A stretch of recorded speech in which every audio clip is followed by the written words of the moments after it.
যদি আপনাকে বলে তাহলে সে কিছুই রেখে যাবে না। তো আমাদের অগ্নি শুরুতেই আমরা যদি এটাকে প্রোটেক্ট করতে পারি, আমাদের যদি ইনস্ট্রুমেন্ট থাকে, তাহলে আমরা সেটা থেকে বাঁচতে পারি। তো আজকে এখানে আমরা দেখাবো যে কিভাবে অগ্নি নির্বাপন করা হয়। তার শুরুতেই বলতে চাই যে অগ্নির হচ্ছে কয়েকটা এলিমেন্ট থাকে, অর্থাৎ উপাদান থাকে। তার মধ্যে একটা হলো যে অক্সিজেন, আর একটা হলো যে কোনো বস্তুতে সে লেগে থাকে, দাহন করে। অর্থাৎ এই দুইটা ছাড়া কোনোভাবেই সম্ভব না। তো আমরা যেটা আজকে দেখাবো সেটা হচ্ছে যে আমাদের যে আমরা বিল্ডিংয়ে যেটা ইনস্টল করেছি সেটা হলো এ টাইপ, বি টাইপ এবং সি টাইপ, সকল ধরনের অগ্নিকাণ্ডে এটা ব্যবহার করা যায়।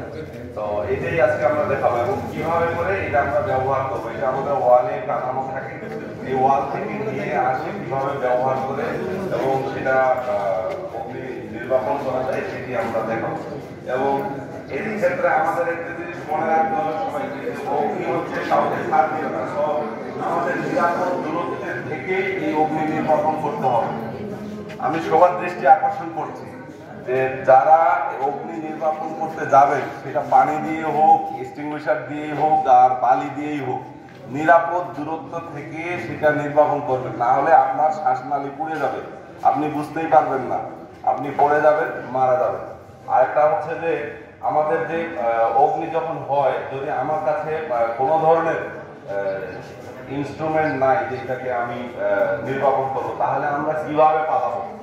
অগ্নি যদি শুরু হয় তখন আমাদের দেখতে হবে যে ধোঁয়া আছে কিনা। ধোঁয়া থাকলে আমাদের মাথা নিচু করে পালাইতে হবে, দৌড় দিতে হবে মাথা নিচু করে।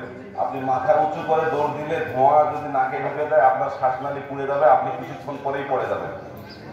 এই জিনিসটা সবাই খুবই সতর্ক থাকবেন যে অগ্নি কাউকে ছাড় দিবে না, এবং আপনি বুঝতেই পারবেন না যে আপনার শ্বাসনালী পুড়ে গেছে।